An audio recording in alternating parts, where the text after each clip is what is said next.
Let's send him. Lurker, where are you? Need to start doing this sanding. Oh, we started over. What's up with that? Lurker? Hey, Jay. What are you doing, dude? I'm just sending epoxy particles up in the air. Little Rich, what's up in Massachusetts? Johnny, where are you at today? What part of this beautiful country are you traveling through? What's up, Morgan? Slow day at the office? Brian, hi. Johnny is all the way in California. Long drive. Take a nap? Bro, come on. Nap? Chris, I do have your box. You want to see it? I might have, let's see. Where is it?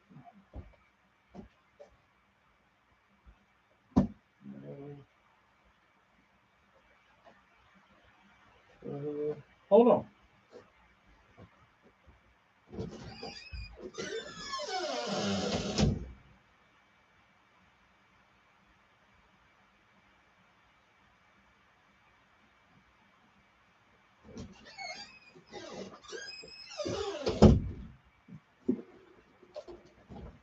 We have, Chris was nice enough to send me a goodie bag from the Taskmaster Classic.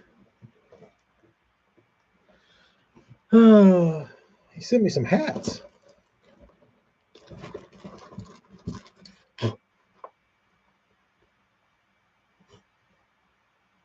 Autographed. Hall of Famer Z Train, Mark Zona, on the red BPS hat. That was the Bean's favorite. She made me open it. We got a nice St. Croix hat. I used to have a St. Croix ride that I was very fond of. Haven't used one in a while. Nice Shields hat. Big fan of that hat. Good looking. Physics. I think that's the guy stirring up all the shit. Trey McKinney. He definitely writes like a 12-year-old. It looks like Trey Ackridge.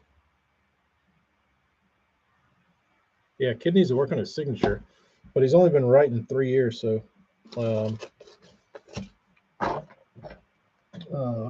can't blame him too much. We have the Pocket Guide.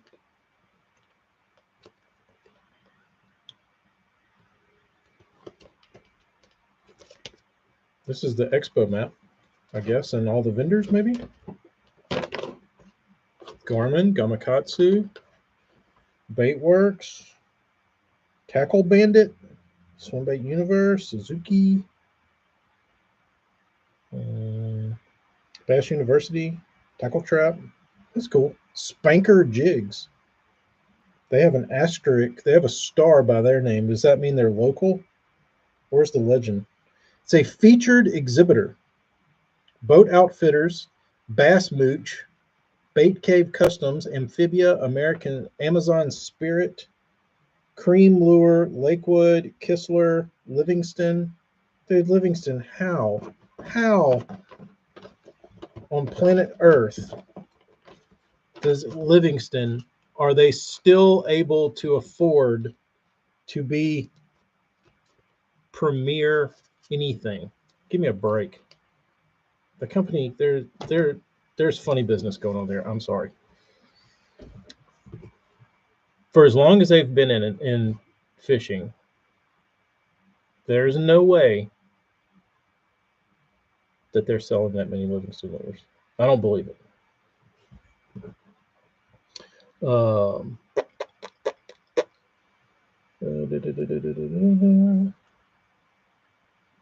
Morgan, you bought some Livingston stuff? The Howler. We got Shields Bassmaster beverage keep colder.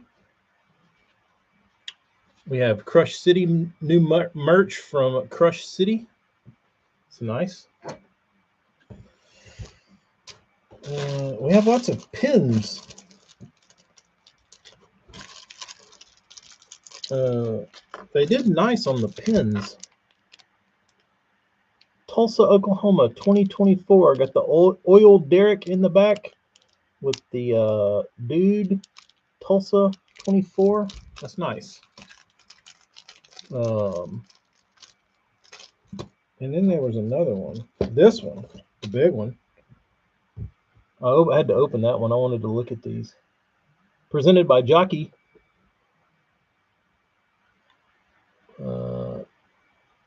By, I can't read the artist, but that's a nice looking pen. They did good. I thought the city of Tulsa did a really good job on their branding with their logo design and all that kind of stuff.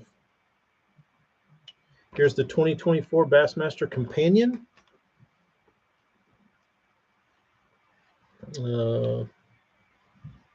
This is the first Bassmaster I've looked at since I rode with Hellabass around the state of South Dakota and Minnesota. Ooh, they got a day on the lake in here with old Bob Downey. Let's skip to the end and see what he caught. Total, 8 pounds. Nice job, Bob. I'm sure it was tough. Lone Star Outdoors. Fishing, hunting newspaper. That's nice. I like, I miss the old days of reading newspapers. That's where you used to get all your info. And then we have the Lunker Slayer itself, the Moto Chug. If you want to catch a DD, Chris says this is the bait to make all your dreams come true. You hear that, Brendan? Quit dicking around with all those workhorses and all that other bullshit. You need to be chugging. So, Chris, thank you so much for this wonderful collection of it's like I went there myself. I have I could make a I could make like a 2024 shadow box for all the nice merch that they had. It's pretty sweet stuff. Oh, and I got the autograph stickers. He got me a sticker collection too. I think this is Ike. I think that's Mike Iaconelli, maybe. It looks like mole.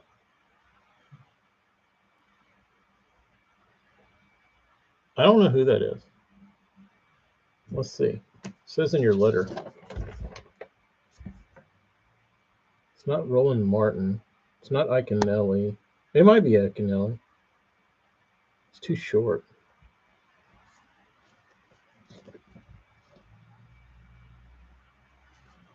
It's Ike.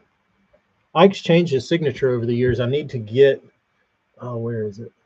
I have a hat in my parents' house that I got signed in the 99 Classic when Ike was still a Federation angler. And I was looking at it like 10 years ago. And I didn't know who Ike was in 99. Nobody did. And I went back and I was looking at all the autographs on my hat from the 99 Classic. And sure as shit, Iaconelli was on there. Signature looks way different. So we got Ike autograph, bass sticker. Roland Martin. Like him or love him or hate him. Legend. Jimmy Houston. We bought his book in '99. My dad did, I think. Jimmy Houston is responsible for teaching me how to fish a spinnerbait wrong. Thanks. Shout out to Jimmy Houston. Then we just have some blanks, no autographs that maybe in the future can have someone else autograph. Sweet Gamakatsu Nano Alpha Hook.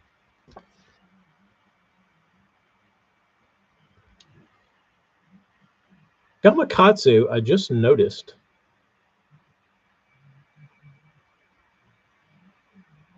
Their script or logo is written very similar to how my logo is drawn.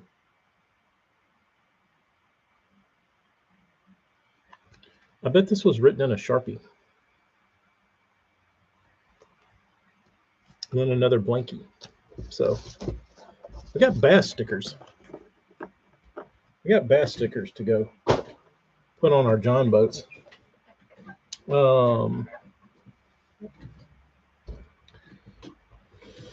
Let's see. Let me go through the comments.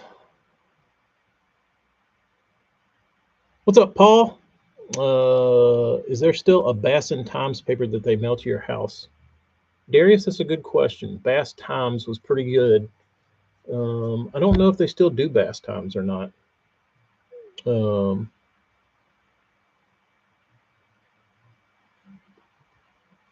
Get a chug moto and send it to put scales all over. It might chug so hard, it might vibrate them off. I don't know.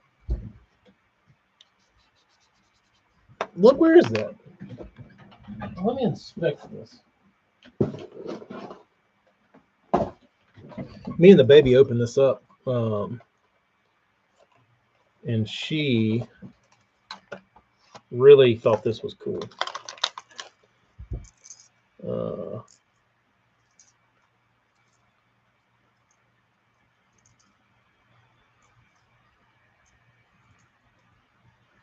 Oh yeah, I mean it's certainly wouldn't be too terrible to paint.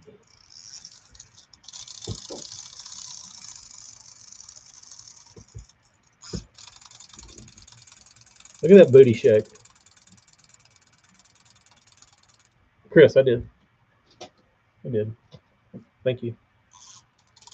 Not necessary, but thank you.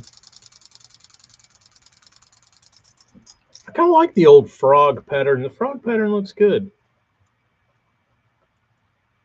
Chris, is this the color? Is this the only color that a man needs if he's moto chugging?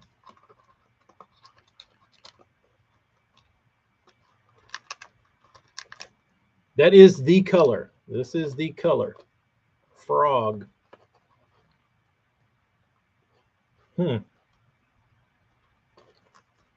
Signature series. This is Chuck's signature color. Is that Chuck's favorite? There he is. Love connection. Congratulations. You have just received as a gift the world's most advanced fishing lure. Each moto lure is precisely engineered to provide more realistic live bait action and sound than any other lure ever produced, bar none. Instructions: tie directly to the swivel attached to the lure. The use of other attachment devices may affect the lure's balance. Cast towards stick-ups or other cover where fish wait to ambush prey. The lure will immediately begin its lifelike, struggling action upon entering the water. When the action stops, begin the retrieve by using 1 or 2 chugging or popping motions of the rod tip, as you would with a standard chugger or popper. Will reactivate the lure for continuous live bait action. Scientific tests have shown that lure movement and sound are critical in provoking game fish strikes. Moto lure remains in the strike zone longer, and while producing more of this critical live action and sound than any other lure ever made. Each moto lure is fully guaranteed against defects in manufacturing and workmanship to bring you hundreds of hours of fishing enjoyment. 2002 it was copyrighted.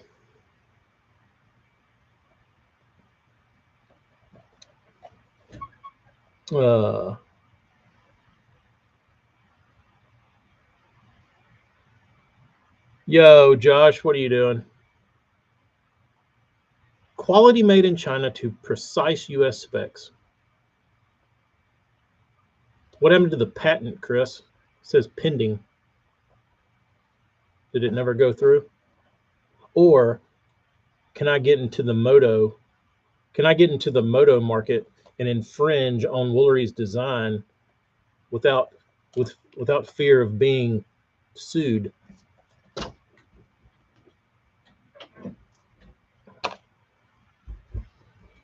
Prepping gills. Fun. I'm rubbing scratchy pads all over Burnsy's little BDSs. A Moto Eon. A booty shaking shad. Chris, what do you think about that? If you could get Chuck, call Chuck on the bat line and say, Chuck, we need a Moto glide. When you get done gliding, the tail, like, maybe it just glides for you. I don't know how you could work that. What's up, Gator?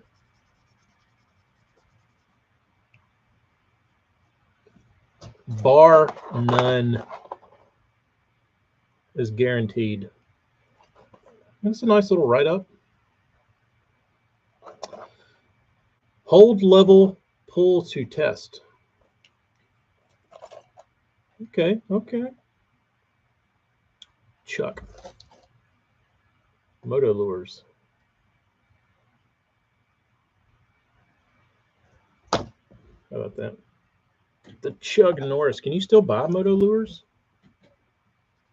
Is Chuck still producing Moto lures?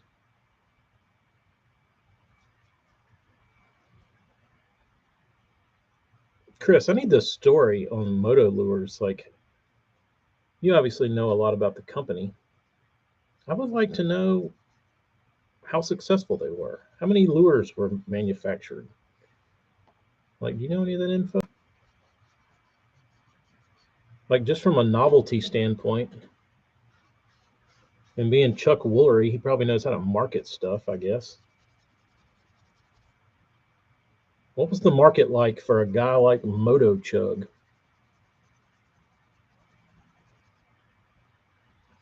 It's an interesting story. Uh-oh. A little glossy spot. Bobby thinks I sold a lot. They could have. I don't know. Were they only available like by phone? Because in 2002, if that's when they came out, it would have had to have been an infomercial thing, or a catalog thing. I don't know that they had a website devoted for online orders. They might have, though. Banjo Minnow made a flippin' King's Ransom on the Banjo Minnow. I've never had to have a lure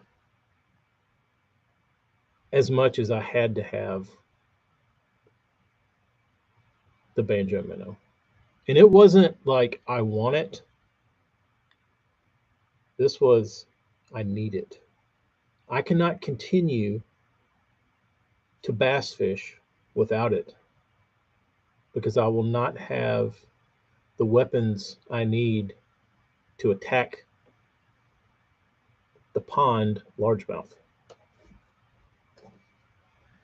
My success as an angler is in the hands of the Banjo Minnow. And if I don't have it, I will fail. And I believe that. I had to have it.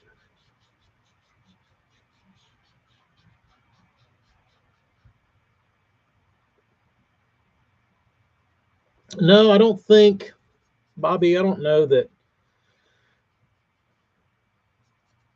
I don't know. I think young kids, like the kids that are the same age I was when the Banjo Minnow came out, I don't think those kids are getting fooled as easy because they get hit with so much shit. You know what I mean? Um, but I will say,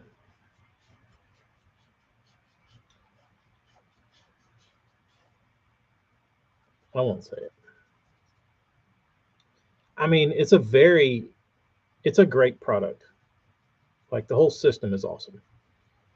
Um, the whole infomercial was great, but I don't think you can catch lightning in a bottle twice. I'm sure they sell some, but like it was the time, it was the perfect time, it was the perfect storm. Uh,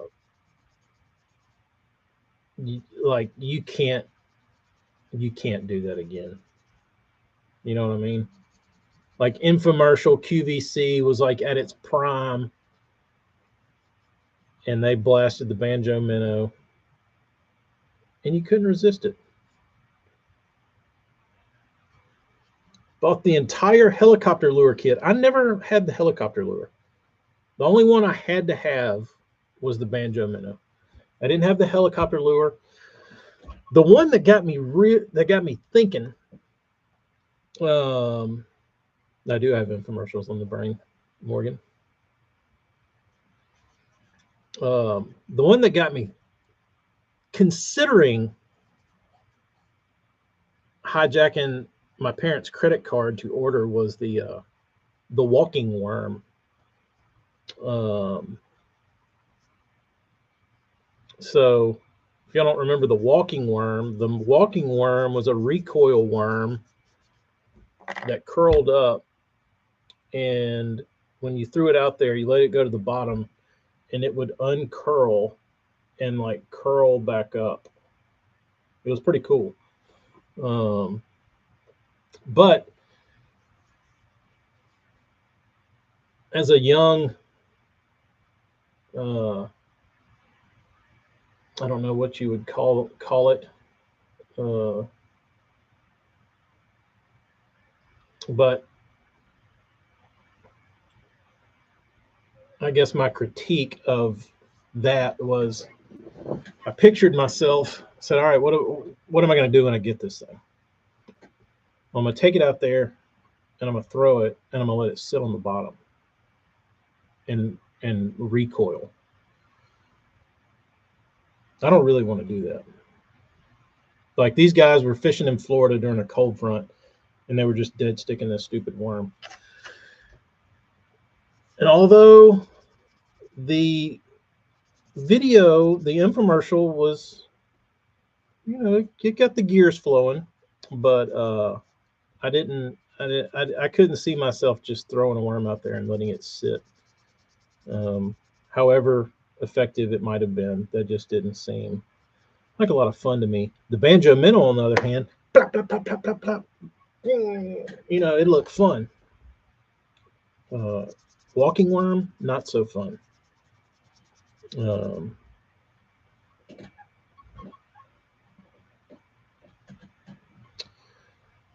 Kyle, I just watched this morning when I was in here before, much earlier today. I was watching, what's his dick? Retro Bassin, his Icast review. Uh, and he did have Roland on there, and Roland seemed, which I don't believe the thing that comes out of his mouth, but he said he has a mold, a helicopter, like a single shot helicopter lure mold, and he has made a bigger one that he pours for himself, and he still throws the the big one. I mean, I don't see where he would benefit by lying about this. Still don't believe it, but it sounded as if he goes home and takes his larger, never produced uh, helicopter lure, and he fishes it in his free time, not being paid by the helicopter people. Just when Roland Martin gets out on the lake, sees some thick grass, and he says, I got the ticket for this. Magnum helicopter lure. So,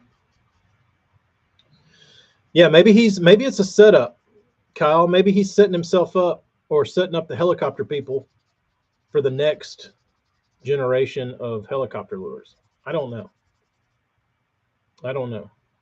It might be a teaser. So who knows? But bubble worm. The problem was my Zebco 202 didn't hold a lot of line. You would cast off my dam would say I told you not to do that.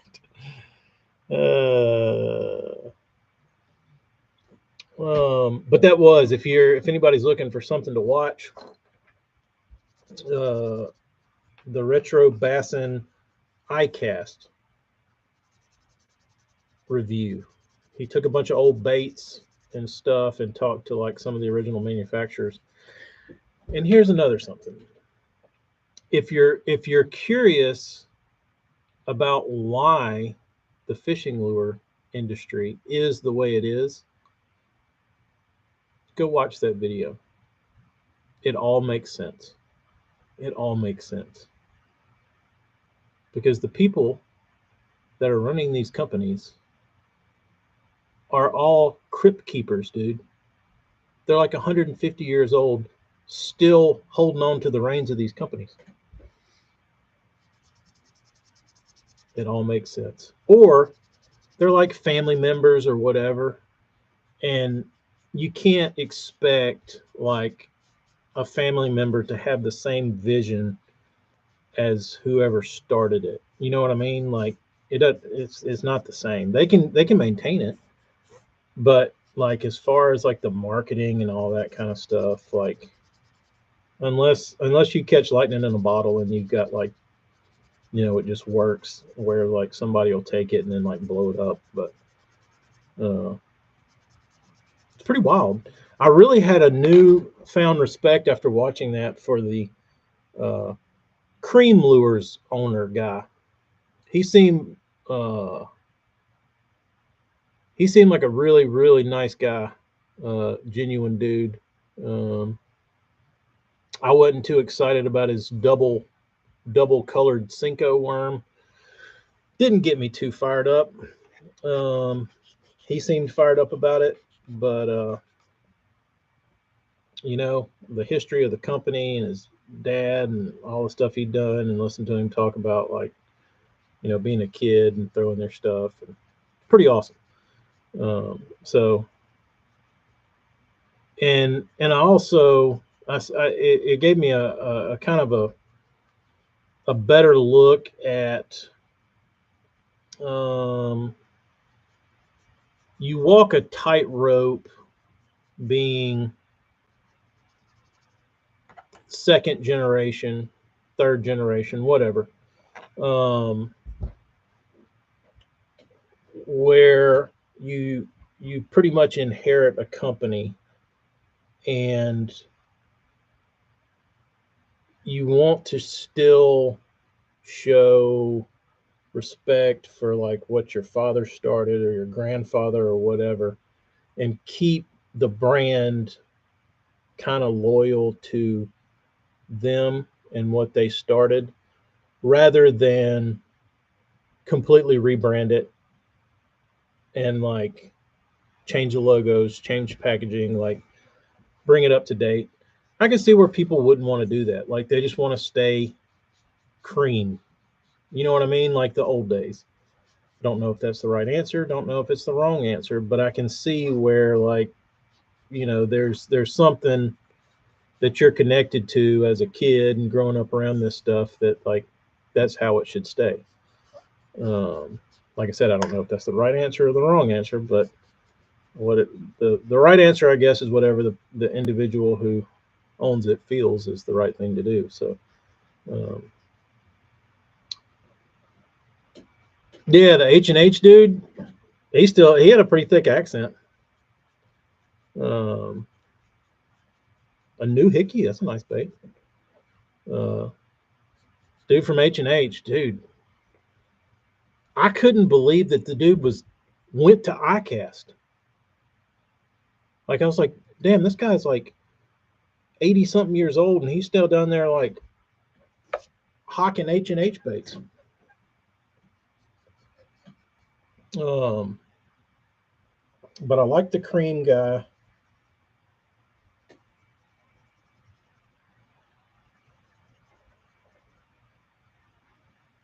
But yeah, it also made me realize like they're kind of stuck. You know what I mean? Like cream. Like they're still trying to sell baits and ideas like it's 1984. And I don't think that works. Um,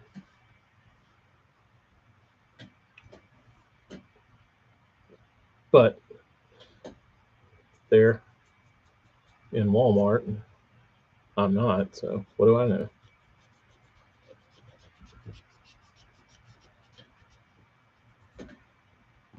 The Hickey and Honey Baked Ham. I don't know that one, Johnny. I don't know. I'm not. I know like sweet potato and like some of the more stand or like normal. I wouldn't say normal, but like the average colors. Honey baked ham. I've never seen. Must be 80 or 85. I would think the dude from H&H is ancient. Um, he is ancient, but the glitter guy, the glitter juice guy, he's old. He's still out there selling fish attractant. Um, it's crazy to me. Um, but he mentioned the Kakaho minnow, and I started thinking back. Like we must have 30 packs of Kakaho minnows in the damn other room. And I started thinking about it. I'm like, dude, that was like back in the day.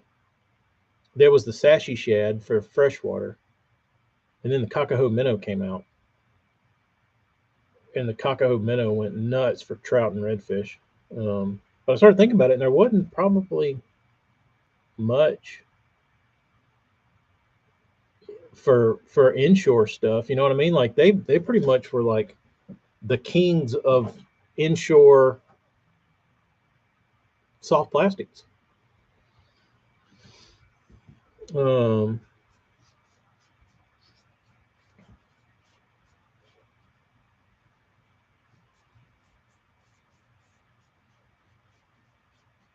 Talk to Pete almost brought up that man pretending to be a lady. Oh, it's true. It's true. Did you see the post I tagged him in, Brendan? Did I send that to you? I didn't get any comments on it.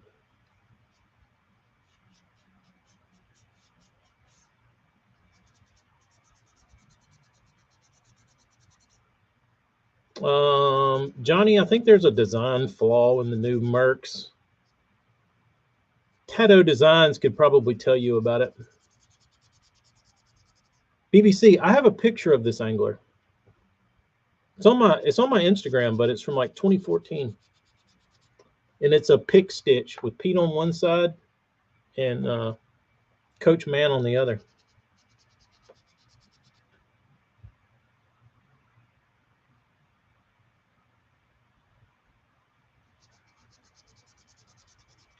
You know what, Kyle? I'm surprised that um,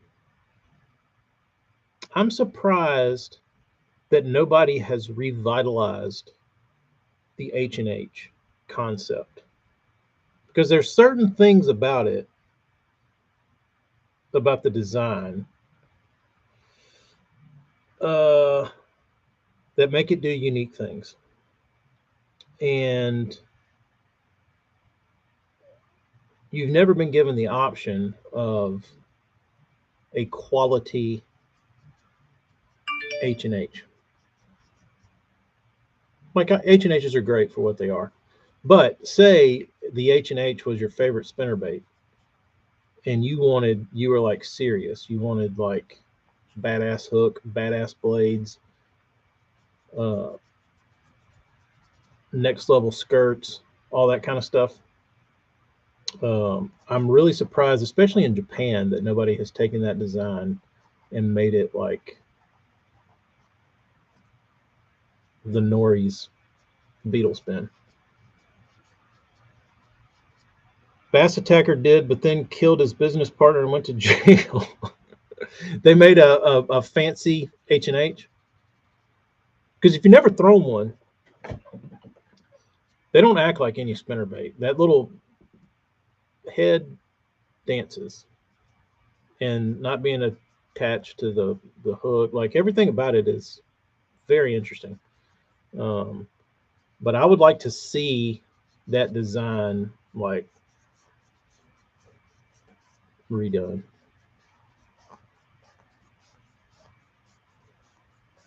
Josh, what happened to your motor that kept dicking up? That was like a known that happened to everybody's, or not everybody's, but happened to a lot of people. There's something in the midsection.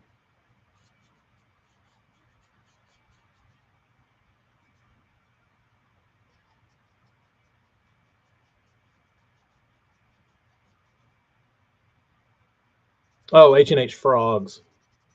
The swamp crawler, or whatever they called it, the swamp frog.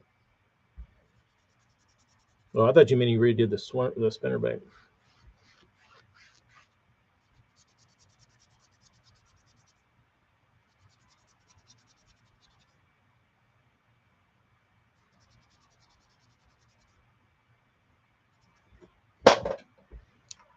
Oh, see a little too much gloss on that one. Missed a spot.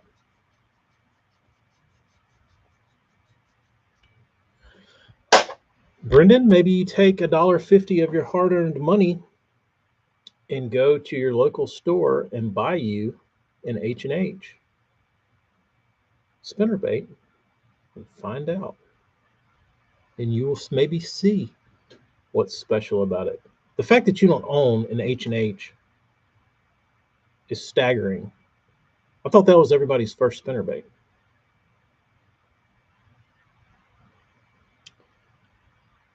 Randomly goes into Guardian mode because of the shift actuator. That's what it is. The third shift actuator and still the same thing.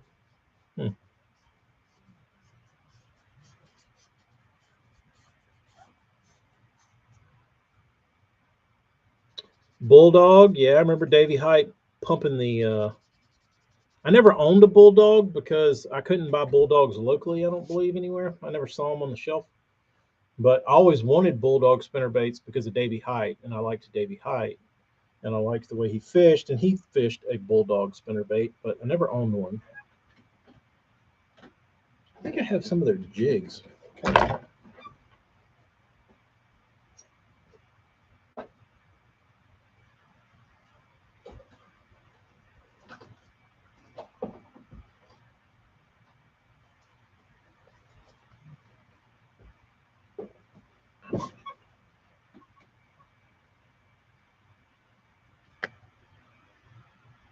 Bryan, Texas.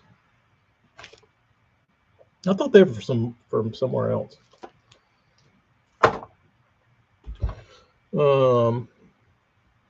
Did H&H make the first black and yellow spinnerbait? I don't know about that. Possibly. I wouldn't put them past them, but that's what was funny. Like back in the days of me throwing an H&H spinnerbait,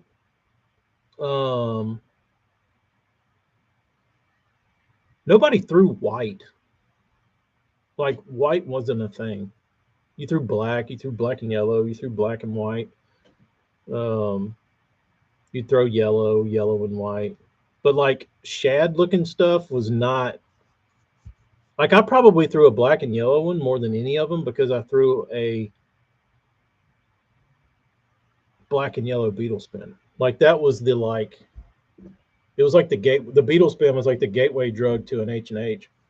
So you bump up your bait profile. You're like, all right, I'm gonna go to this H&H, catch me a instead of catching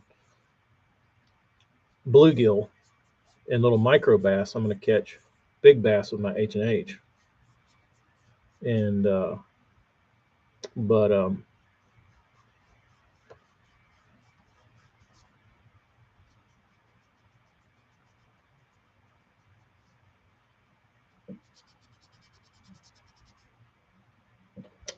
I think it's a gamakatsu. Yeah,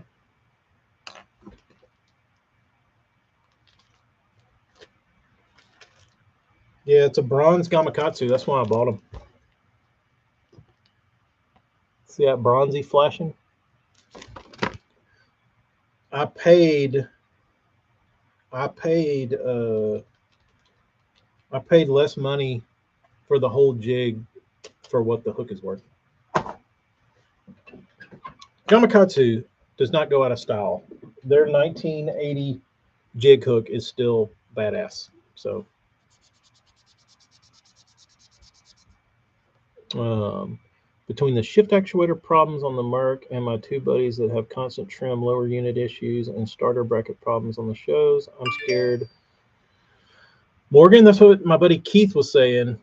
He just bought one of the new four strokes, and he was saying that the market for two strokes is so good for buyers. He should have kept his two stroke and then just bought backup two strokes, because you can get two strokes for so cheap now.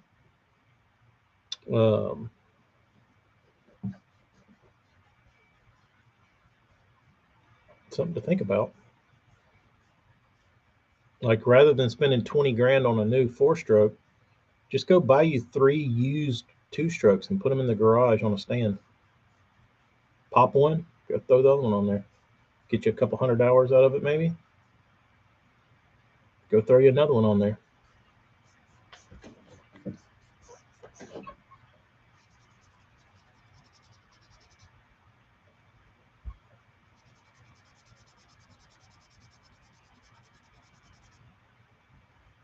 I will say, if I'm shopping for a new Mercury, the sound of the four strokes is kind of hard to pass up. They sound good, dude. They sound good. Gator, you talking about the new ones? When they fire up, they sound awesome. My 2000 model Opti had less wrenches turned on it than my 2023 250. Sounds about right. My 2008 Pro XS, or 2007, it was a late model 2007. It was the first run of the Pro XS in 2007. And I had 6 sets of coils put on it.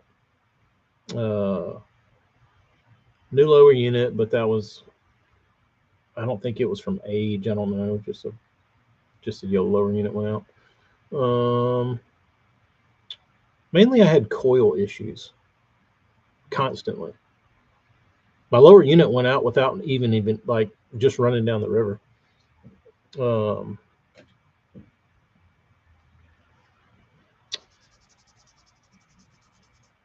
Yeah, I think it was, who was it? Brandon Card, who runs the Suzuki. He was talking about Suzuki not having a service crew on tour. And he's like, but it didn't matter because I never had to have my motor service. Like he fished the whole year and like never needed his motor worked on, which is pretty awesome. The problem with Suzukis is Suzukis aren't sexy. If they made them sexy, they blacked them out, got a good logo, kind of hid that they were Suzukis.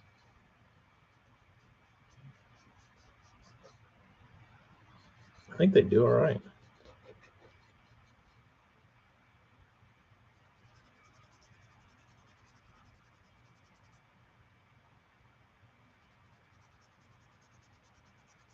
They gave Cart a gear case to carry in the truck. That's pretty funny. Here you go. That's all you need. That's all you need. Matte Black. Now we're talking. Now they're moving in the right direction. Somebody knew. They said, "Hey, we need to make these things look like they're fast. Look like they're like put a damn alien cowling on them, like the old 2 liter whatever Mercs. That'd be badass." That's kind of what Show did. The Yamaha kind of aliened up the Show cowling. Um, Yo, Ryan, we're just talking about Mercs and motors, and I see the 150 Zukis all over the Texas coast, and they don't do maintenance. I believe it. I mean, that's how my Yamaha was. It was a 2003 VMAX 9 HPDI. Thing guzzled gasoline and oil. It drank oil like I had a hole in the tank, but it never saw the shop, and all it did was foul plugs. And I just carried spark plugs with me. It'd foul a plug, I'd swap it out, and that was it. And I ran the dog shit out of it. Same thing with my 75. I had a 75/99 Yamaha on my bass tracker. I could not kill that thing. Could not kill it.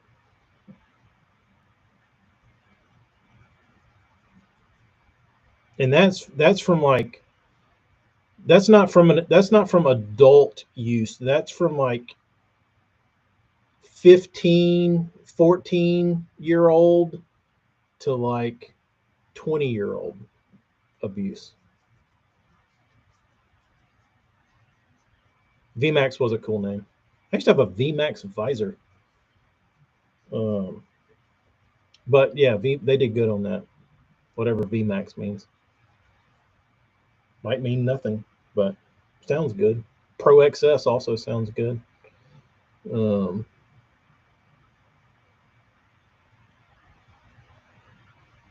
Delete the oil pump. I've never done that. Do people do that now still, like to new motors?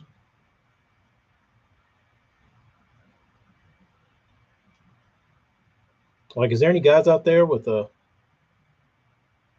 4-stroke Pro XS dumping oil in the gas? 84 25 horsepower Merc that has been started in almost 2 years now. That money that will start in 5 volts. That's pretty good, Gator. Suzuki good, but they could care less about getting max performance out of their motors. You better have a damn good prop guy.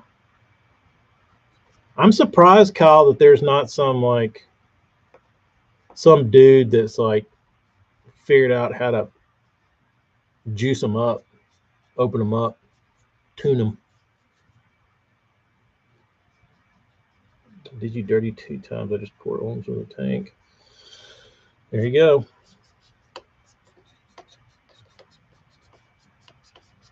Oh, Brian, how's that thing still alive? The Ficht fuel injection. Weren't those things ticking time bombs?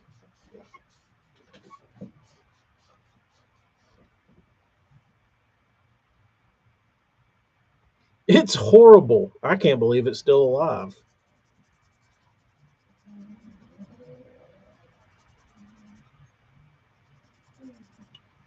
Your Mariner's good, Brendan, because it's a Yamaha.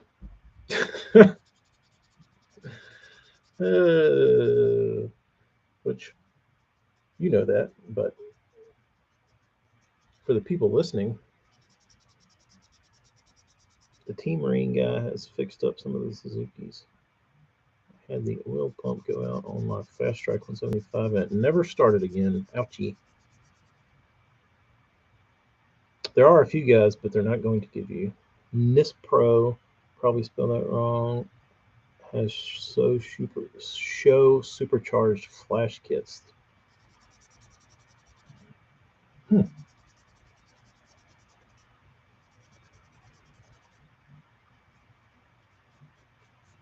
does something like that cost?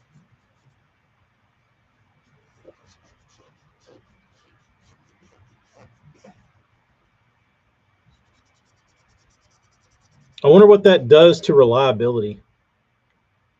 Like obviously something, but like if you could take a bulletproof motor and make it just like maybe a smidge less bulletproof, but get some performance out of it, that'd be pretty sweet. 11 G's. Ouchie. Ouchie. The true ramp rat. I'm about the small 2 to 3 cylinder carbureted outboards that are easy to work on, reliable and efficient. Very true, Clay. Very true. What was the E-Tech? So I don't know what the design flaw in the E-Techs were, but yours was either trash or you still have it and it's got 6,000 hours on it and it's never seen a shop and it runs like crazy hard.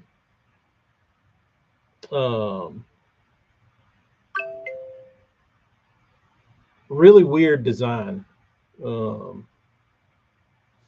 Really weird design, considering that most of them had some huge issues, but then there's some that are like nuts, reliable and strong. Like it's everything. It's like the perfect motor. Like if you've got one, you'll never sell it, but everybody else's suck.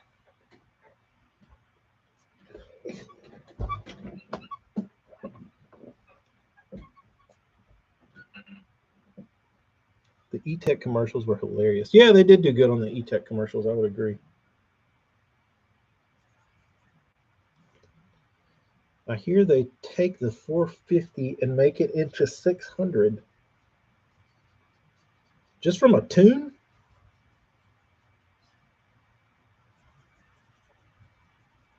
How did they make them make that much power?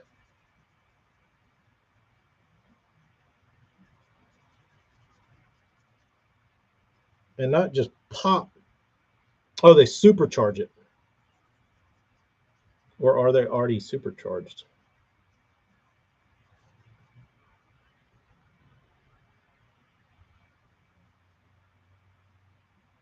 Everything was a design flaw in the E-Tech. 3 power heads and 6 gear cases in 9 months. Yeah, that sounds like the general consensus with owning an E-Tech. But I do know of people that own them and they still own them and they can't break them.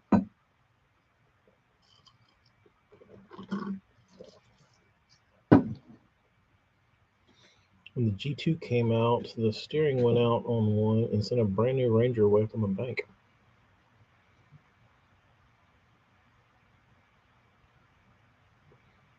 The old man taking a crane kick to the stones. I don't remember that one. I have to see it. I remember, was it E-Tech that had the commercial where the dude got his clothes ripped off, and he was sitting there wearing a pink Speedo? Was that E-Tech? The bigger tunes are bolt-on parts, and I think the smaller, more popular tunes just an ECU flank. Huh.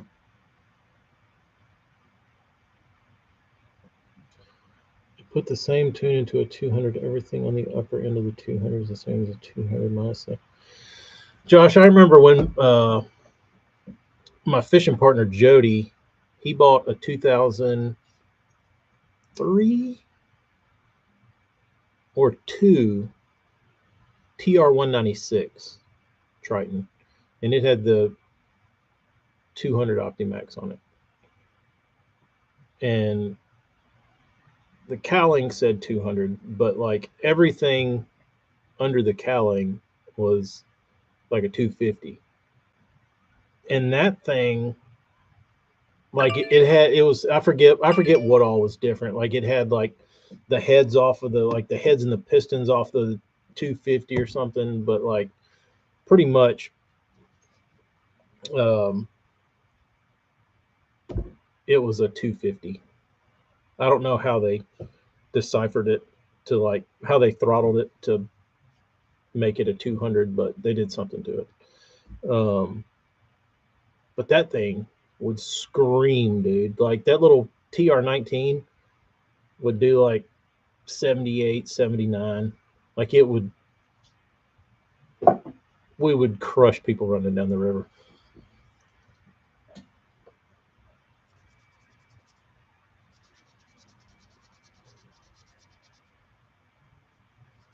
Vintage Gambler. I never could get into the Gamblers. They were real popular down here.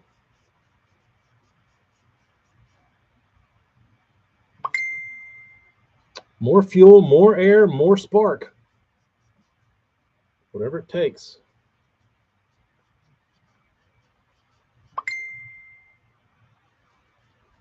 I had a 2017. Yeah, it was fun to drive, dude. It was fun to drive. I and my boat was the same year, or mine was a year newer, except it had the Yamaha on it.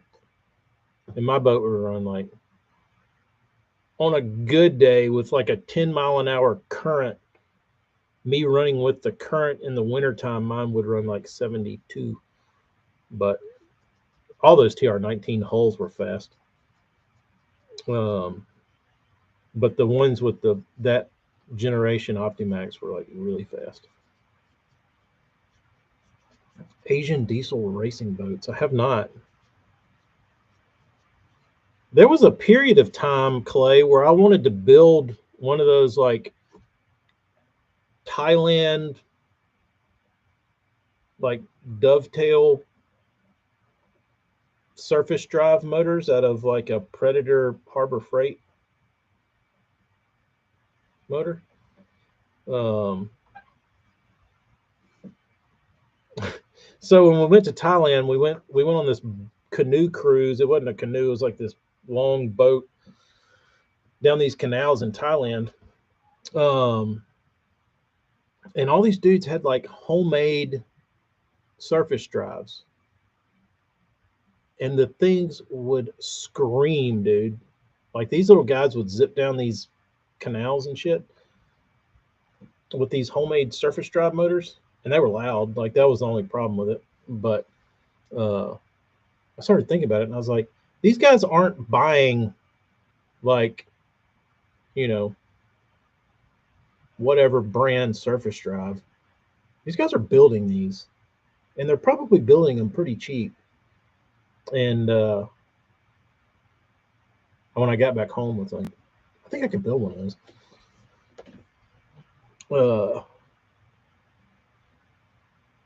Little jip. Morgan, those look fun.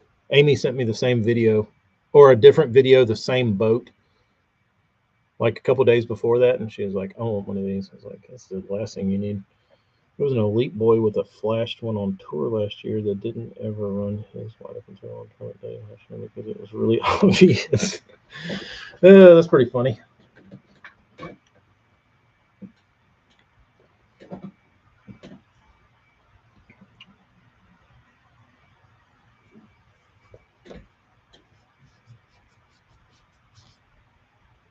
Do people still care about that though? I feel like that's like a very 90s, mid, early 2000-ish thing, like speed and your boat performance.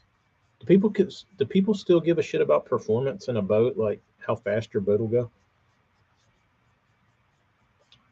Randy Howell claims that every Triton he owns is an 80-mile-an-hour Triton.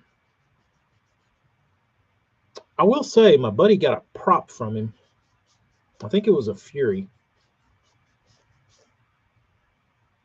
And whatever was done to Randy's Fury, I don't think it was an actual Fury. I think it was something else. That prop screamed, dude. It would fly.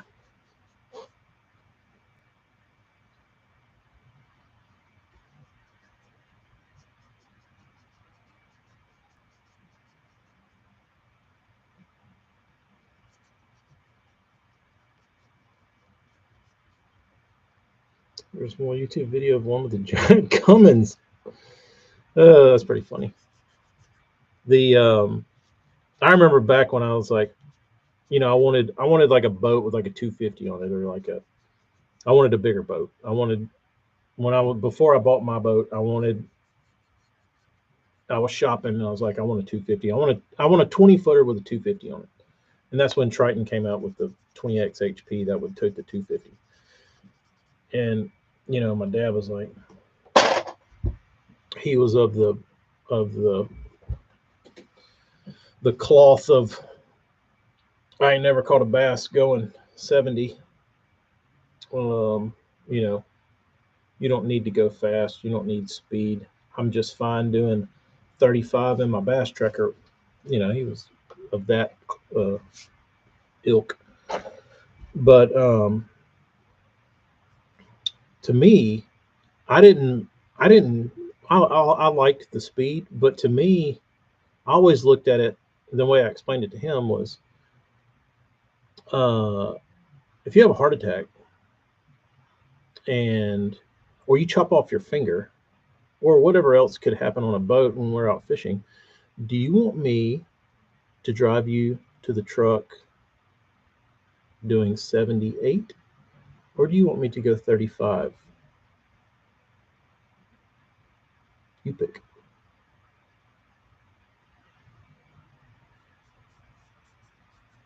Because we can do 35.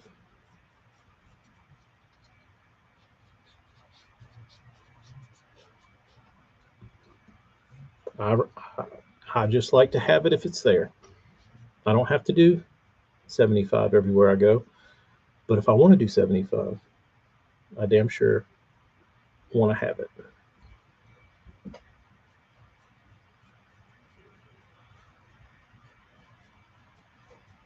Time is money and tournament fishing, correct. But I think he realized, like, once he got in my boat and we rode around, he realized it wasn't like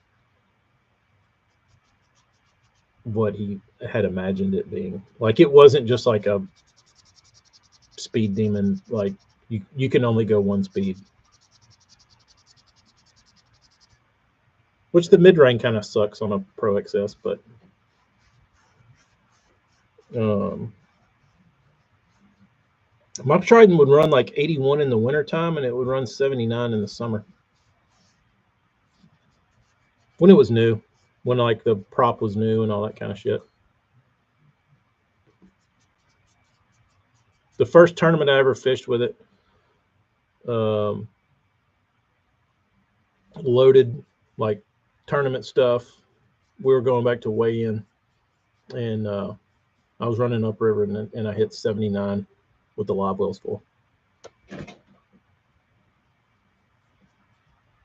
It would freaking scream, dude. Like, my buddy, he was looking, like, he looked over at the GPS, and when we got to the weigh-in, he's like, "Well, we're really doing 79?" It's like, "Yeah." He was like, "Dude, this thing is fucking fast." It's like, "Yeah," but it didn't feel that fast. Like, it was a pretty safe ride. You didn't want to go like jumping waves, but and it ran faster in a chop than it did slick. Like, you would think you'd wait for a day like in December when it was like glass calm, and you'd go see how fast you could run your boat. My boat never ran good when it was slick. If you got a little chop on the water, like, not a lot, but just like the surface was broken up, it would that's when it would like really eat. But no BBC. I don't think I will ever sell that boat. I'll keep it forever. Um, but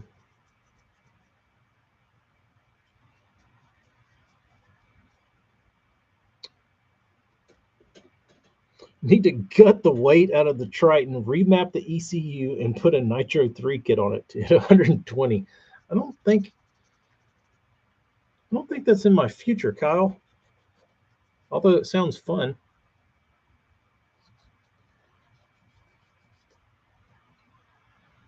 like the funny thing is about that boat going from a TR 190 or a TR 19 to the 20X with a 250 is like I was so used to driving that slow ass uh, Yamaha. When I got in the boat I have now, and I first started driving it, it was stupid. The amount of difference that, like, if you were running wide open, the amount of difference that two pops of the trim make, you would go from like cruising at like 53 and you would bump the trim like twice and it would go ding and you would be gone, dude. Like it was stupid because you'd start getting up there around 5,900 RPMs, but it would like that power band in the top end had like 20 more miles an hour than like 5,400. You know what I mean? Like just that small little range of RPMs was stupid.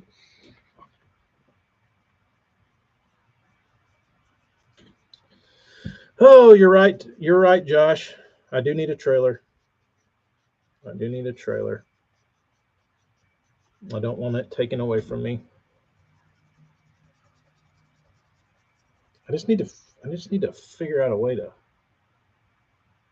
do something with it while I get my trailer fixed.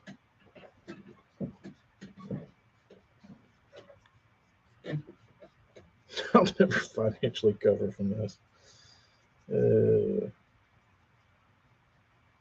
But I love my boat. Like, there's no reason for me to ever need another boat. Like, really, in the next, let's just say 10 years, what are they going to do to bass boats that might, like, make somebody like me say, damn, I need a new boat?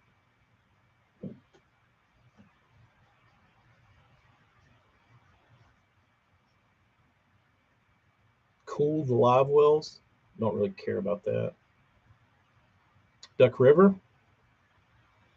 I've got a buddy that builds them, like C channel trailers, and he'll build them for like three grand, and he has like the Triton stuff, like all like laser cut, and like it looks identical to a Triton trailer. They're all powder coated, except he uses C channel instead of the tubing. And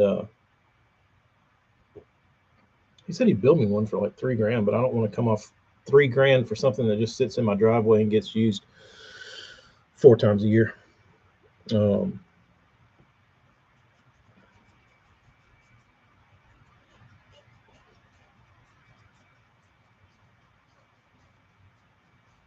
you have an A-frame? Yeah, I guess that's what it would be considered. It's just a typical, you know, same trailer's been on Tritons for 20 years. I would like to have the step added, the step up on the front where you just crawl up. That'd be pretty cool. Um, Clay, I've probably got the skiff for you, dude. I got a 14-foot McKee craft in the back. It's got skiff written all over it. Might be 15 though.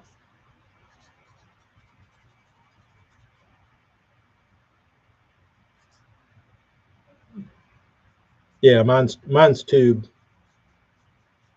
not, but that's why it's rusting to pieces. That's why it's rusting to pieces. No, I'm talking about an A-frame to leave your boat off the trailer. Oh, yeah, I don't know. I don't know what that is.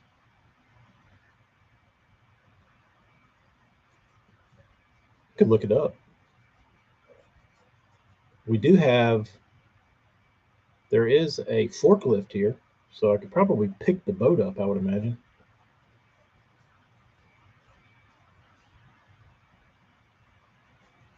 Clay wants to give up on bass and just go be a damn barnacle.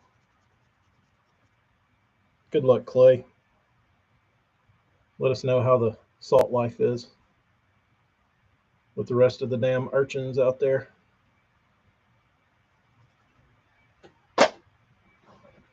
Come back and talk to us sometime. Let us know how the sea air is treating you.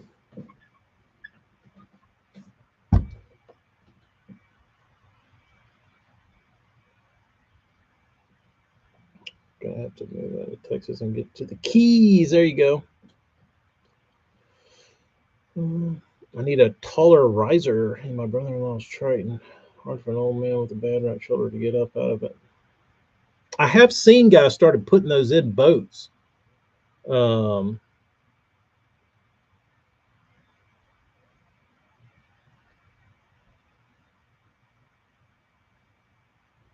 Tractor Supply gives away their big foam shipping blocks. You just got all of them and picked it up and set it on it. That's kind of interesting. I used to spin my EFI at 7,600. My props were built by Grandpa Bill Seabold and Dave Bostic of Hose Propellers. Hoss. 7,600, Tom, is a lot of R's, bro. What happened to that EFI?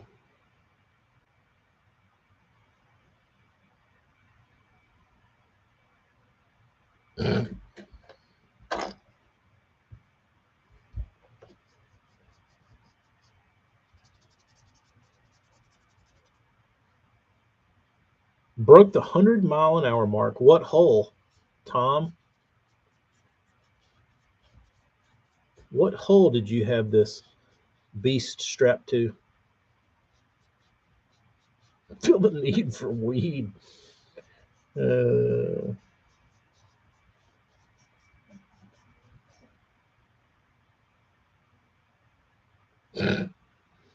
Morgan, you watch that guy?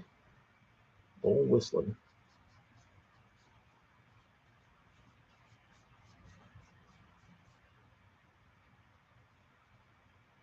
Salt Life don't even have trolling motors. She's a pull start tiller and 2 rods. There you go.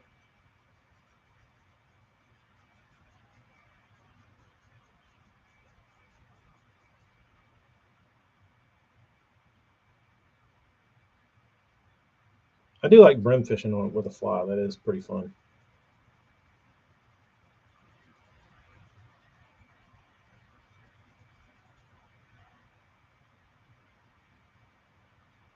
Need a cast net too, Clay.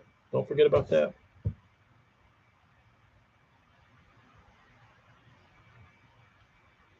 God, what is this? Somebody just sent me.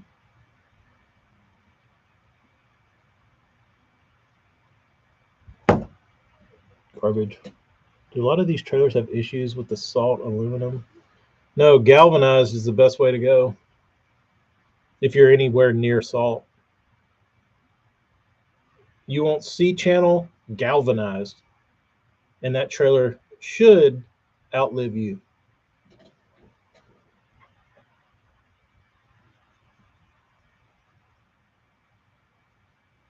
Nowhere for water to get trapped. Not going to rust. You'd be good.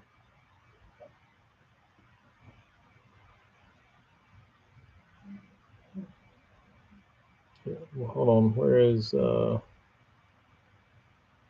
ran like a striped ape until I forgot I had put regular gas in it. It was on a 20-foot Seabold Eagle Mod VP hull. Never heard of a Seabold.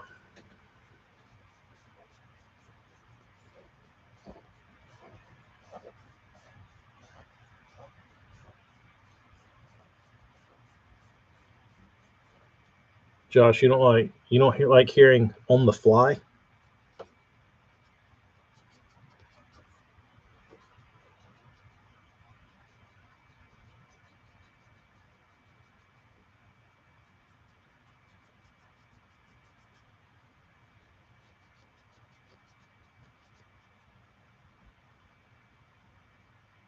Morgan, you're going downhill too, bro. What is going on?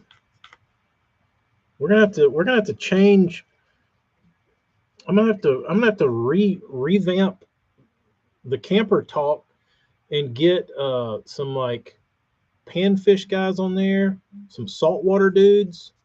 We're really gonna have to branch out the camper chats with the multi-species guy, Billy Seabold. How about that?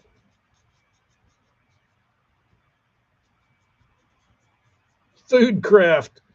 Uh, AJ, I meant to send you a video I saw because I was like, if I cook a steak, I know exactly how I know exactly what I want to put on it to make it taste the way I want it to taste.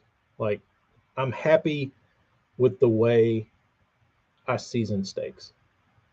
Um, but I'm not happy with grilled chicken. Like, I don't, I don't like, I love grilled chicken, but I don't, when I go to grilled chicken, I'm like, I don't even know what to put on this, like, to make it taste like I want it to taste. And I don't even know what that is. I just don't have a good grilled chicken, like marinade or rub or anything like that I really care for. Um, and I watched this Korean barbecue dude make up this marinade that it was like a chimichurri. Like, imagine making a chimichurri, and then he converted it to a marinade by just adding mayonnaise to it, and then he marinated his chicken in this mayonnaise chimichurri. Apparently, it's a game changer. Um, Ryan, that's a good one. I have done that one before, but I typically cannot plan that far ahead to where I can over like marinate anything overnight. So I have done that before, except I didn't use Dale's. I used Moore's, I think, or Pilataries or whatever it is. One of those similar ones. Um, that is a good one though. Dale's and Italian dressing is good, really good. Um,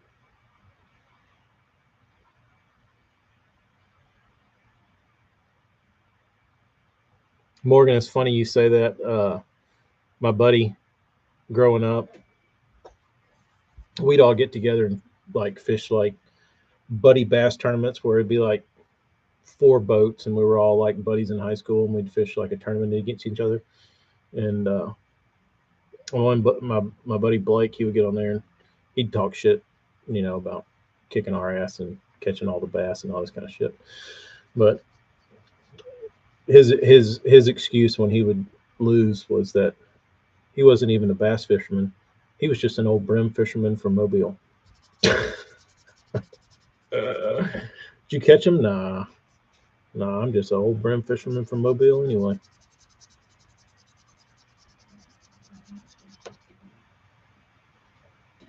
Salt, pepper, garlic, my chicken, but I pretty much never grill it. What do you do, AJ? We're going to have camper meat in the Caribbean. We're going to become beach bums, leave the wives and kids behind, eat a bunch of jerk chicken and fried conch.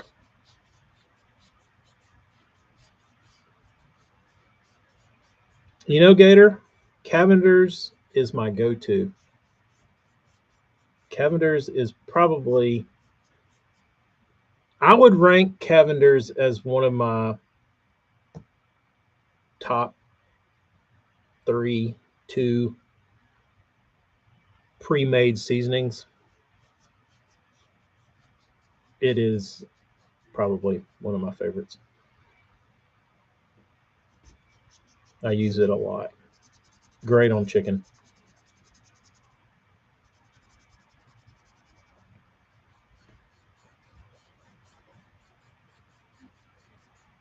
Great seasoning. Got a better Greek seasoning up here. Yaya B. Coconut conch fritters. Yeah, I've had something similar. I don't remember if they were coconut. Maybe. I will say the best jerk chicken I've ever had was in St. Thomas.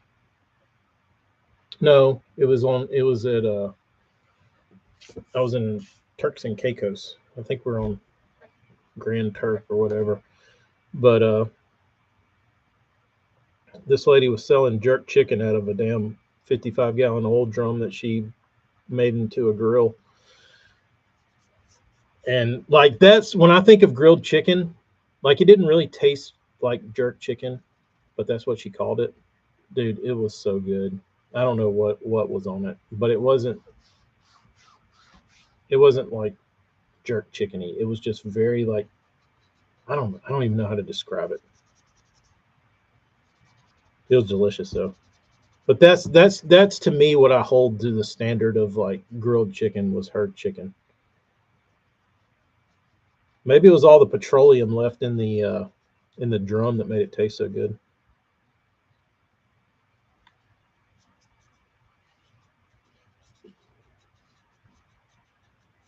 Pounded out. Yeah, I saw the video of the guy I was watching. They all mentioned to pound your chicken uh,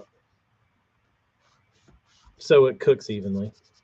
I typically don't do that. I let one side get burnt to a crisp, and then I have one raw end. But whatever. Two-step fire.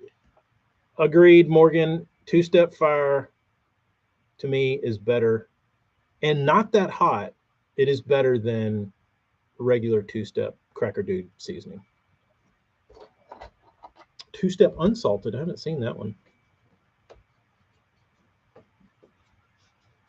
Um, how can we not keep conch in this country, but we can import it from the Bahamas? Good question.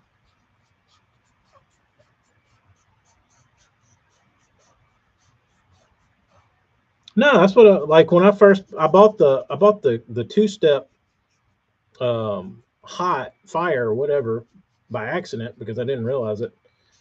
Um, and then I used it and I was like, this shit isn't hot. This shit's fire.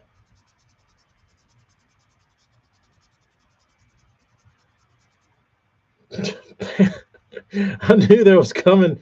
I knew there was a pound your chicken uh, comment floating around in my brain, and I knew there was room for somebody to comment. Oh, that's a big problem, AJ. That is a big problem. I love chicken breasts. I love white meat. I don't like dark meat. I don't like the texture of white meat. I don't like anything about dark meat. I know thighs are the way to go, but I just like a big old juicy breast.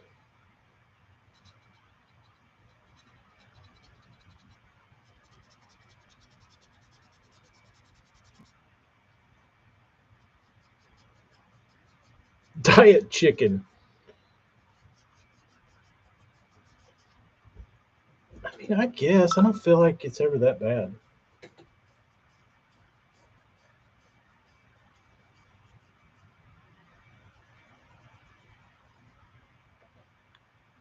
Tacos and quesadillas, and they're cheaper, I believe.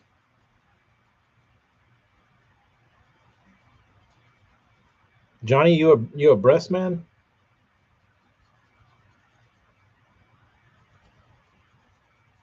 Dark meat is like a dark banana. Yeah, I don't. I'm with you, Johnny. I'm not into bruised up, nasty ass, mushy bananas. I just like the texture of chicken breast.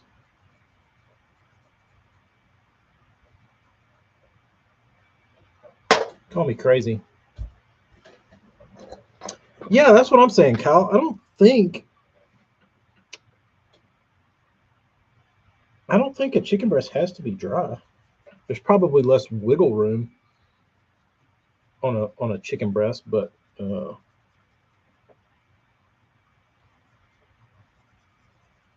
think it's all in the thermometer. Which if anybody has any recommendations for meat thermometers, I killed mine. I left it on the grill out in the rain. It got wet. It doesn't work anymore.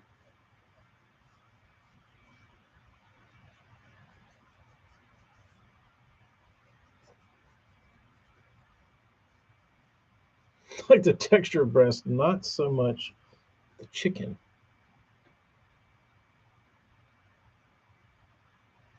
There you go. I'm a Brian. Like the moistness of a, like I don't need it any more moist.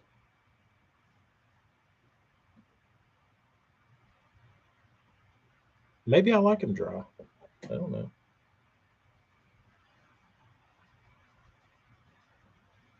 Maybe that's the part I don't like about thighs is like they're too moist.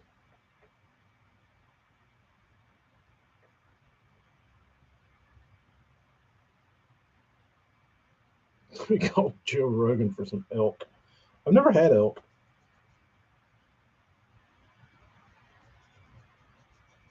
ThermoWorks is the standard. I don't know what I had. But here's my problem is that I would typically like to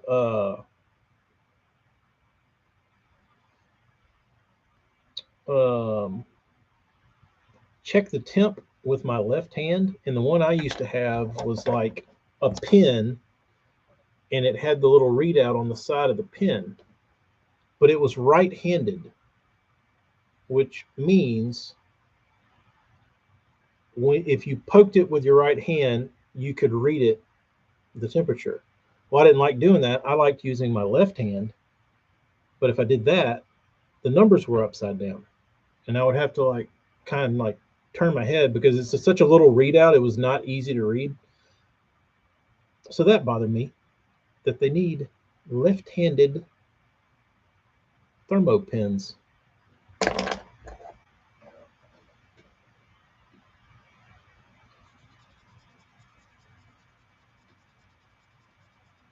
Thermo works. All right, that's what I'll shop for.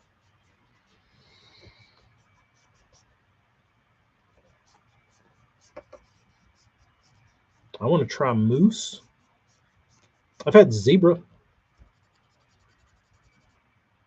don't know if that's legal or not, but what am I checking? Just meat temperatures on the grill, in the smoker, things like that. Boston butts, briskets, chicken, things of that nature. Holy mammal. I'm not eating a horse. Yeah, I was younger. I was much younger.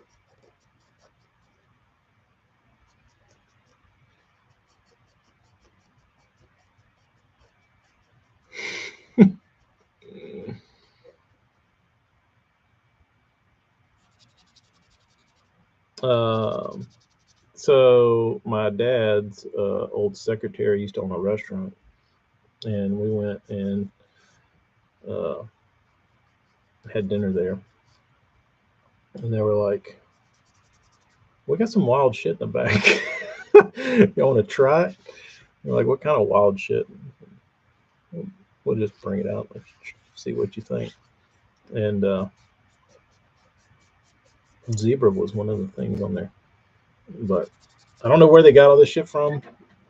Whether they were supposed to be serving it, I don't think they charged us for it. I think it was just like, we have this. Don't ask us how we have it, but we have it. See what you think.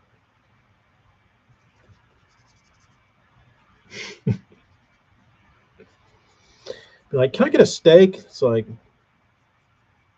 you want Angus or do you want it striped? It's like, what? Like, Yeah, give me the striped Angus.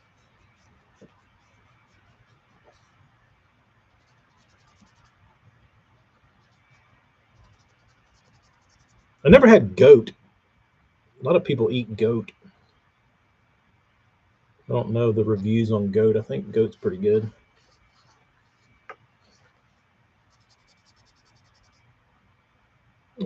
Pronghorn is my favorite. Never had pronghorn. Is that local to you, AJ? Can you walk out your backyard and or not too far from your house and uh, capture a pronghorn?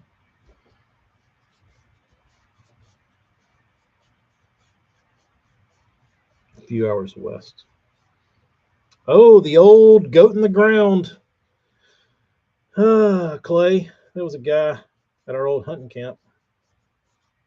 He used to do the pig in the ground, kill a pig, put some coals in the ground, throw the pig in there, bury it, come back.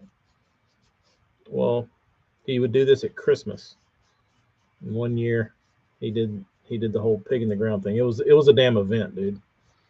And they they went up there and dug their hole and did all the coals and all the bullshit. And it was time to everybody to eat. So like people like drove from out of town to like come to this thing. It was like the year end Christmas party, like pig in the ground, big shindig, and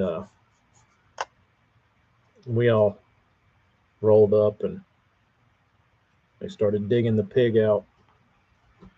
Everybody's like salivating, can't wait to eat this thing. And they pull it out and raw. It's like, they had spent like hours, but I guess you can't control the stall in the ground, and I think the ground had been like really cold the night before or something, so it pretty much just like they filled the ground up full of coals and it like extinguished the coals pretty much, and it just sat there and did nothing.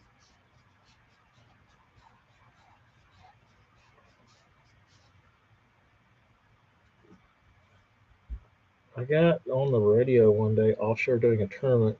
Some divers had got on the tournament's radio frequency and started asking what the legal limit was for dolphin with the sideways tail.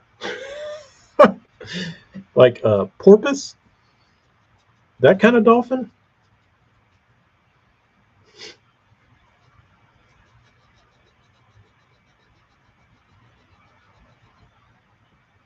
Kalua pig. Is that like a Hawaiian thing? This one, the year before, they turned out great. The pig in the ground. That year that the pig was raw, uh, it didn't turn out so good. But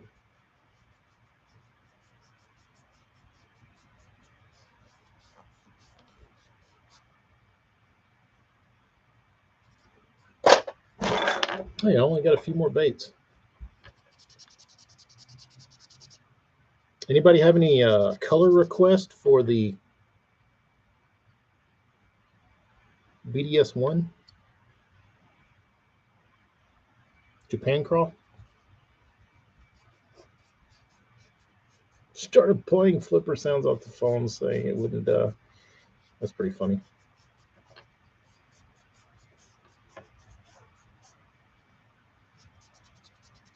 Wild shit goes on offshore. Color requests. Anybody? I will say I can't guarantee they will be used, but they will be noted.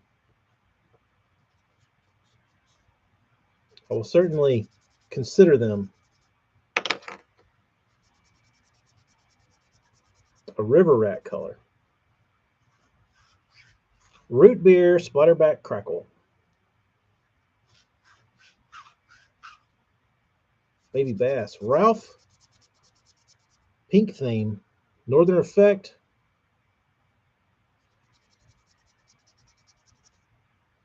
We got. I did think of doing that. I could. Darius, Japan Crawl would kind of fall into the pink theme. But I think I'm out of that paint.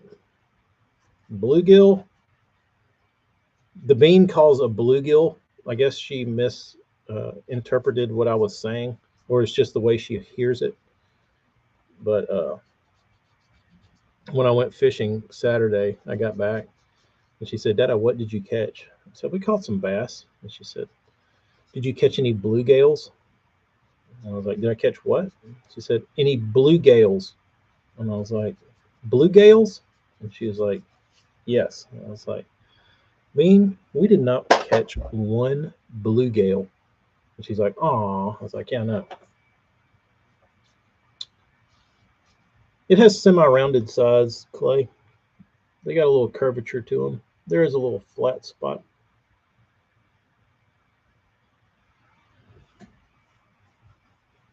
Ralph, you might be on your own in the baby bass camp.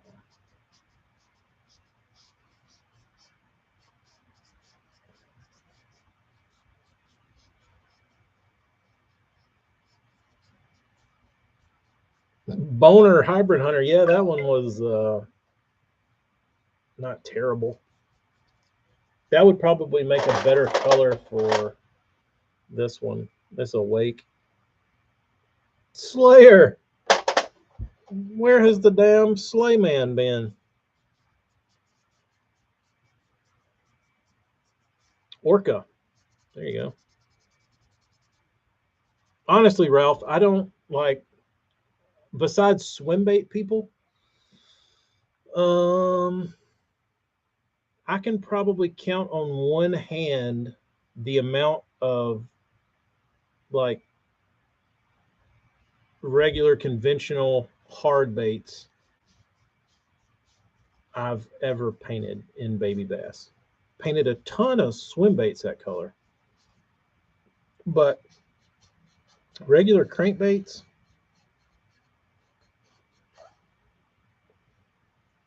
not that many. Not that many. I got a few early on when I first started. I had some guys request it, but like after that little first little fury, I never got a baby bass request.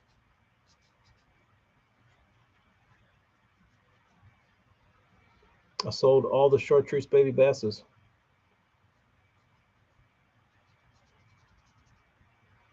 People love their novelty baits, AJ. You know that.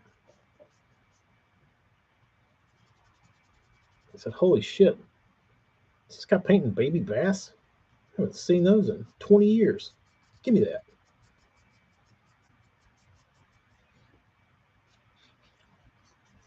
Juvie smallmouth. I'll let AJ corner the juvenile bass market. Lucky Craft Bull Brand would be sexy as fudge on this. You're correct about that, Morgan. Hmm. You are correct about that. I don't think I have the yellow for it anymore. I think I do, actually. Here's the problem with the yellow that I would need to make that yellow is that it doesn't cover well. So it takes me forever to like get them base coated. And I don't like that having to paint that many coats of paint. You have any behind you that you've painted? Um, in a baby bass?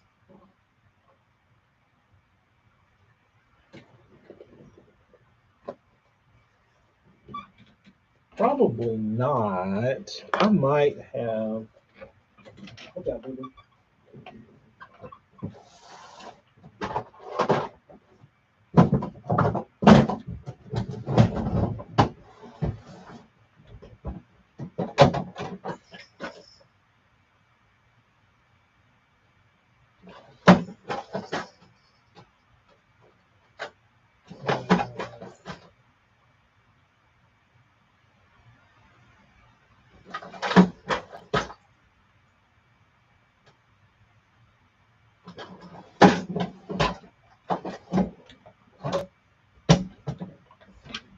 Fingers. Watch your fingers. I do not.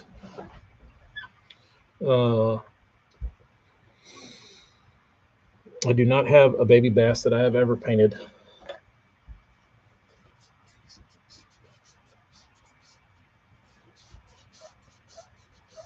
The best novelty baits?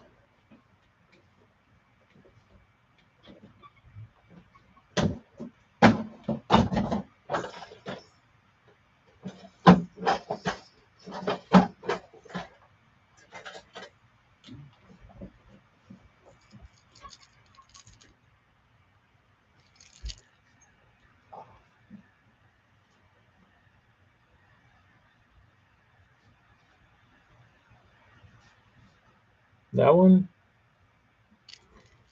Is that maybe the best novelty bait I've ever posted? Could be. Probably.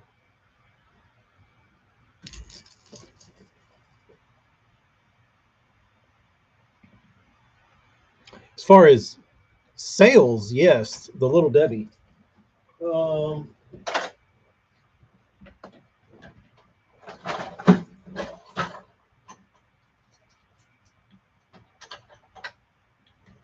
This one was sexy. The bird popper, Sammy looking thing. That was a cool bait.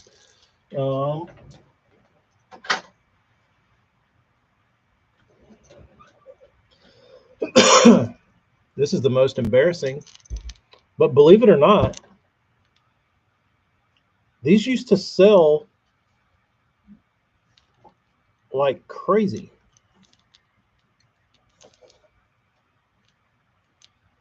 I think AJ missed this gold rush. This might have been before his time. He might have been coming up during this time, but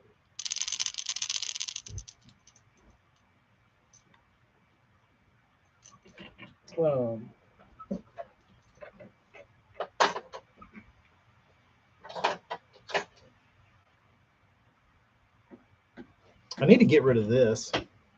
Right when you started, is that what got you into custom painting, AJ? Was the bait balls?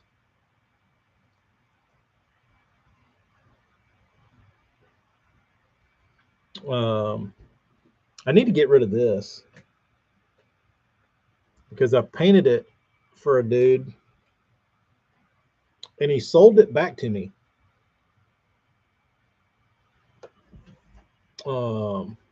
It's a really pretty bait.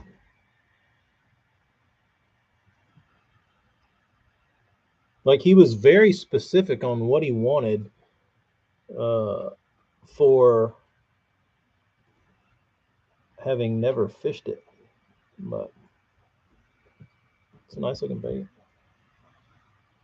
It's like a roach golden shiner looking thing. Arashi.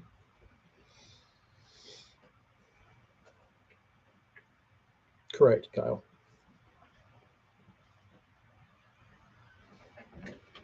Correct. Yeah, it's a pretty decent size. It's like a mid-sized bait.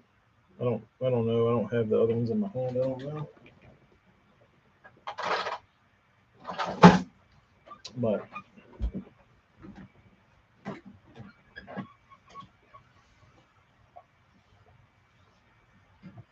Kyle, that's about what I paid for it. So he had a blank Marty Burns bait, and he had that I painted, and he had that bait that I painted. And I think he sold them on Facebook, and he was asking $15 for the pair. So I'll take that. Give me those. And yeah, sold them back to me. I just kept the Burns. So damn, dude, you saved me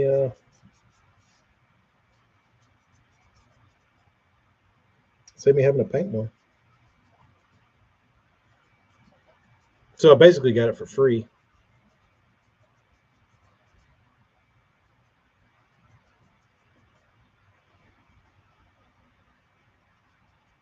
That is a contract violation.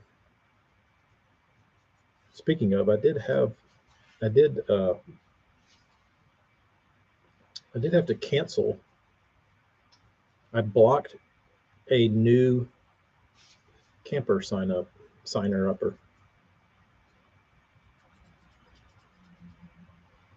So I got the notification, hey, you have a new subscriber to Tackle Camp. And I said, great. Who is it? And I saw the email address and I said, no. Because they are power sellers on eBay. So, sorry. You can go do that shit somewhere else. And then I got I wouldn't say dirty, I got a message. It wasn't dirty, but feller was confused as to why he was blocked. So I explained it. Got some excuses. Said, hey, dude, no harm, no foul.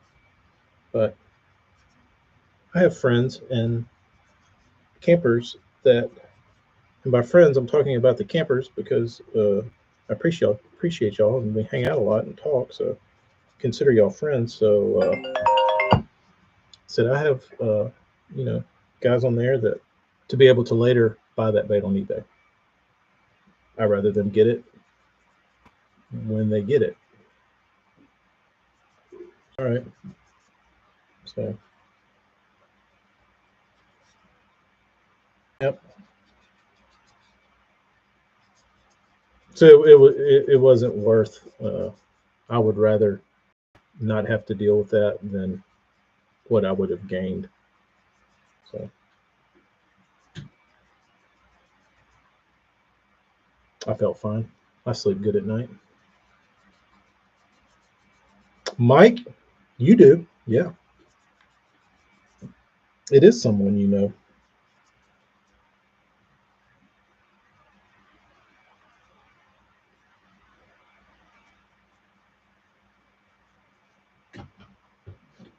But like I said, I didn't want to.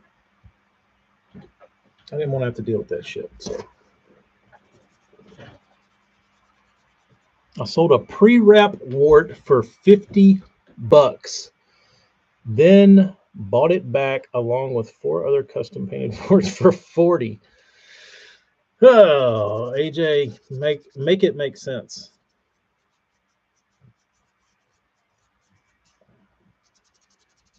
Yeah, I'm not as dumb as I look, Johnny. I wasn't letting that one slip past.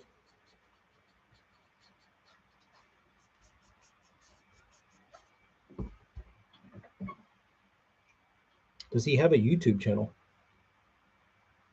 I don't think so. I don't think so. Really irks me.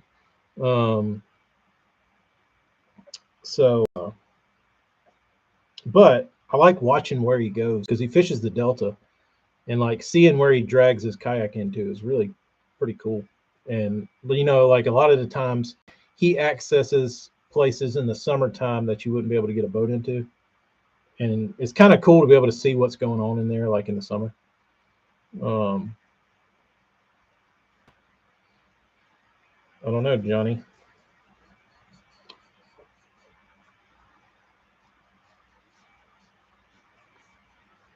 That's because you're a good dude, Kyle, and you know like the ways of the like the ways of the world. Oh, nothing, Hella. Oh, nothing.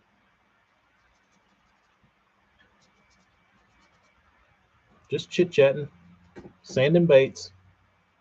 Almost done. I'm on my last one. I'm gonna get out of here. Go wash them up and get them on their sticks and get ready to paint. Hey, Boo Boo, you need to go pee pee, and I gotta take Honey Boo Boo outside.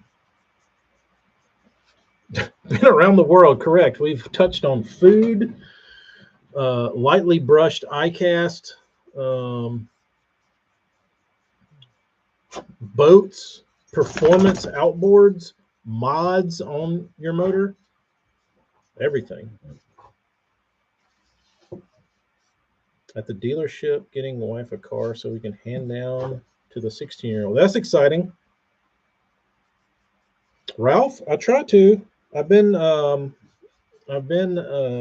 short on time lately because I've been Mr. Mom, and when I have to do Mr. Mom duty, when I get off of Mr. Mom duty, I have to really knuckle down, and when I come here, I have to actually focus and do stuff.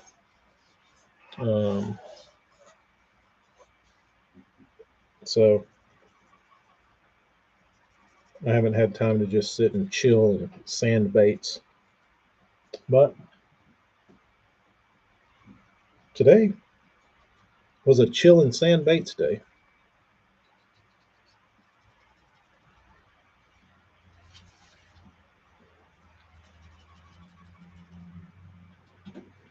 Almost done. Get the kids back in school. Yeah, for real. For real. Which my kids only go for a little bit of time, but still, it makes a difference. It adds up.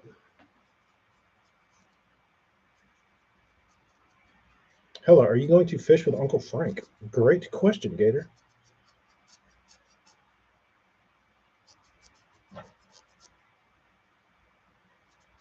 I'll eagerly wait Hella's response.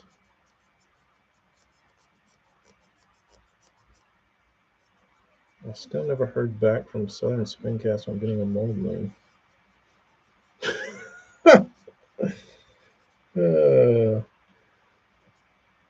That's weird. I said, "What's the name of your bait company?" I don't have one. You mean you're just an individual? Get out of here, Crumb. Morgan Mason spinnerbaits. Never heard of your spinnerbaits.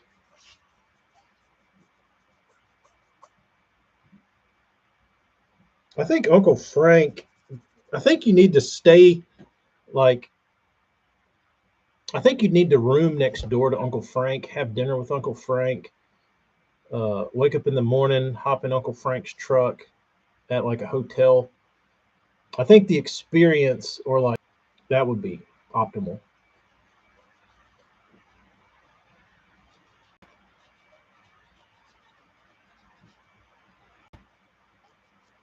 Uncle Frank, let's grill a little chicken, have a few brewskis, talk some baits, and then go rip smallmouth on a super rogue. I try to get him to take a Benjamin puff.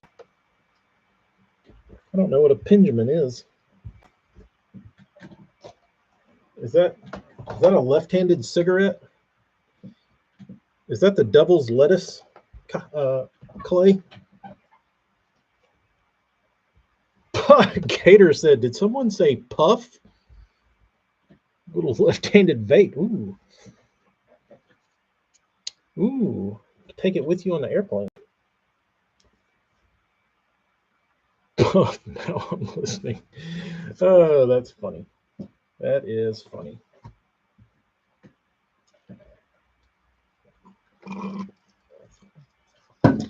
Mike, you probably didn't miss listening to. Maybe. It's up to you to decide. Anyway, I got 10 thumbs up today. Good. Wonderful. All right, guys. We'll check with y'all later on. I'm going to go wash these baits and take the dog to pee.